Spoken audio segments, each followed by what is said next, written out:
This is Houston Newsmakers with Cambrell Marshall.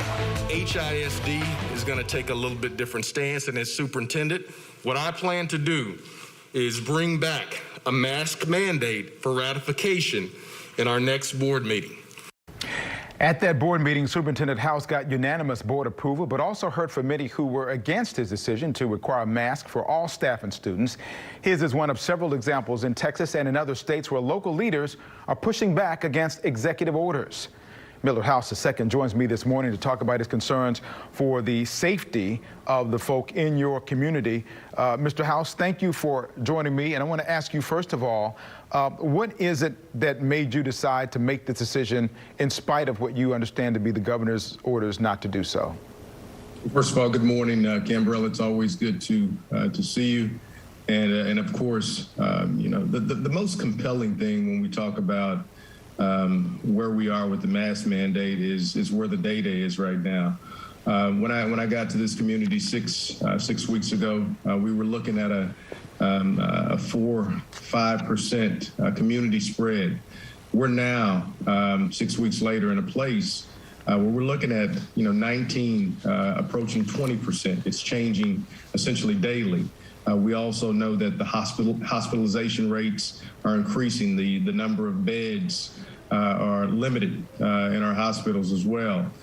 So it's a major concern, not with just HISD. I think it's a major concern with everybody, our state officials, and regardless of what people may think. I know it's a concern with our governor as well. We decided to take a little bit different stance. It was focused specifically on the health and safety of a strong reopening. The reopening, as you know, is essential for us in HISD. For 18 months, our students have been, in many cases, in seclusion, and we want so bad to ensure that they have a wonderful opening where they feel confident about being back in the walls of our schools throughout Houston, and have a solid focus on the needs that they really need to have paid attention to, the social and emotional needs, the academic needs. So this was, not a decision that we wanted to see as a controversial decision or an opportunity to push back against government officials. That's not what this was about. This was about keeping children safe. My children are HISD students as well. I don't necessarily want to wear a mask. I don't necessarily want, my unvaccinated son to wear a mask, or my vaccinated daughter to wear a mask. But right now, in this particular moment in time, we think it's important until we get to a place where our community is safer. Well, one of the word mandate seems to be one of the sticking points here. And the governor and a lot of people who you heard from at the board meeting this past week are concerned about being told that they have to. Some states, I know one of the school boards in Florida said, okay, they're going to put in a mandate, but we'll give a parent an opportunity to opt out. Has that been something you considered? That way, at least the parents still have an opportunity to say, I'm in charge of what my students are doing or not doing? This is a controversial issue, and there are going to be people on both sides that agree. That was indicative of what we saw last night in our board meeting. We had passionate parents that really spoke to why a mask mandate should not be in place. We had passionate parents that spoke to why it should be in place. We even had students there that spoke to why it should not be in place. And I think there's people on both sides of this argument across the country. But we felt that the data, again, was compelling enough to move forward to mandate it. We will not have an opt-out. Today we'll be releasing our Ready, Set, Go plan, and the plan will detail, Cambrell, exactly what our expectations are, the do's, the don'ts, and the focus on ensuring that we have a safe return. What if the courts say, okay, you're out of bounds, and they decide against you? What happens then? We're going to focus on what's in front of us right now.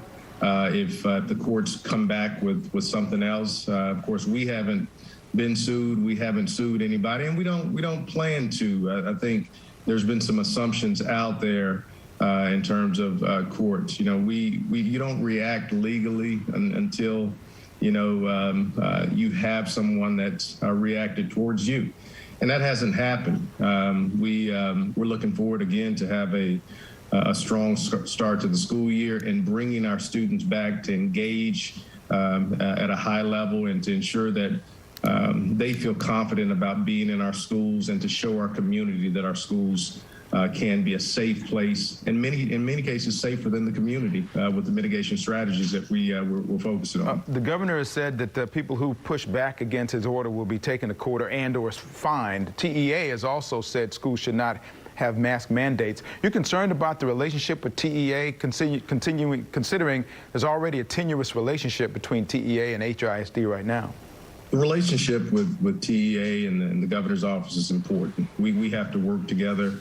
And I think we have the same goals, and that's to ensure that our kids have the safest environment. Our kids are learning at a high level, that we're functional organizations that do what we need to do to ensure that our communities are confident about the education of our students. Many of our goals are the same. I think this is a time, in our history where we're in a temporary situation, and that's what I think people have to understand. This is not something that hopefully will be extended for years. This is a temporary time. Hopefully this mask mandate is temporary. We get to a place where we have more people vaccinated. We have less situations of community spread. We move from red to yellow to green in our community spread in Harris County. So hopefully those things won't come to fruition, but the relationship is important, and we want to work together with TEA and the governor's office to ensure that we're doing so for kids. Superintendent House, thank you for your time this morning. I know it's a busy time for you. We appreciate it. Good luck as you move forward with HISD. Thank you, Cambrell. Take care. Sir.